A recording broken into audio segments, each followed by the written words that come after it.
Hi, thanks for tuning in. So I get an awful lot of questions, more so on handguards when I'm at rides than any other thing. Primarily because I seem to always turn up with a clamp that somebody doesn't seem to recognize, which starts a conversation. So to help people understand the DRC Zeta handguard range, which is all part of the Dirt Freak brand, Japan.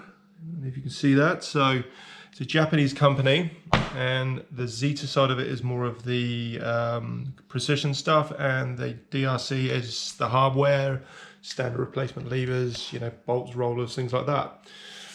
So anyway, going back to the handguards, you can break them down into two main categories. So you've got the armor guards and clamps, and then you've got the actual plastic shields. Now, the whole DRC's, or I should say the whole Zeta range in this case, is modular. So what I mean by that is you can buy the mounts that you want, these being for any bike, even though they're listed for KTM and Husqvarna. You can buy the plastics, you can buy the guard without the clamps, the armor guard part, you can buy the guard with the clamps.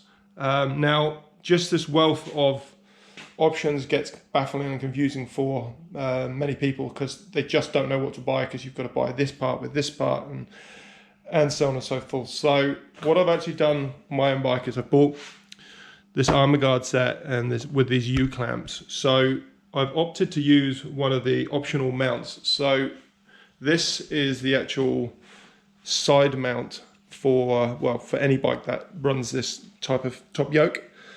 And the beauty of these is you can bolt them on, and there's no possible way this armor guard can rotate in a crash. It is the most secure way of mounting a handguard, and that's what people tend to spot, along with what I've run on the KTM bikes in the past, which starts conversations.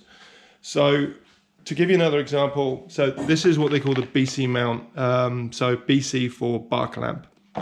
Now, I've actually got a set on my own top yoke, triple clamp from my own motorcycle. So this is essentially how they sit. And again, it just gives you another mount option to come around here and connect to here that it can't rotate in a crash. So they are by far the most secure ways of mounting a set of armor guards on the market. So the second best option, in my opinion, is actually the U-clamp.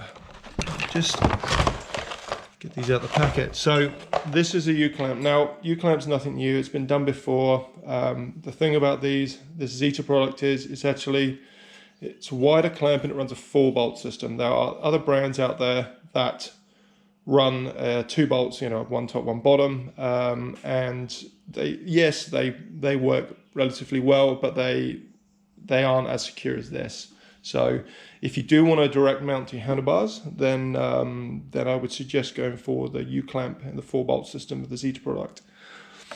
So again, plastic guards. These come in all manner of different guards for smaller, bigger ones, even for ADV bikes. Again, you can buy different adapters, different ends. So essentially, if you want a complete set, you buy one of these, which is what I've done here. Now, I've purchased these separately, the side mounts. So I actually have these spare at the moment. I'll just save them for another bike, or if I change my clamp setup, armor guard setup. But you could just buy this set, which would normally come with these guards as well. Obviously, they're not in the packet at this stage, and then you could add it with that, which gives you a complete set.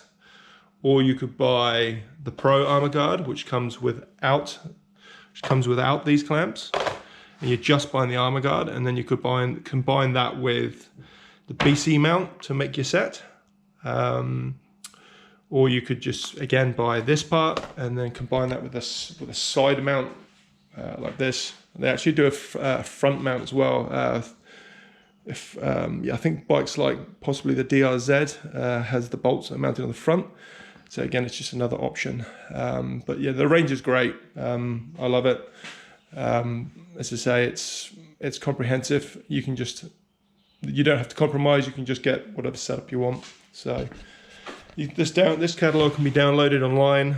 Just go on to DRC Zeta, or search on Google DRC Zeta catalog, and there's a PDF download on this. So hopefully that makes sense to someone. I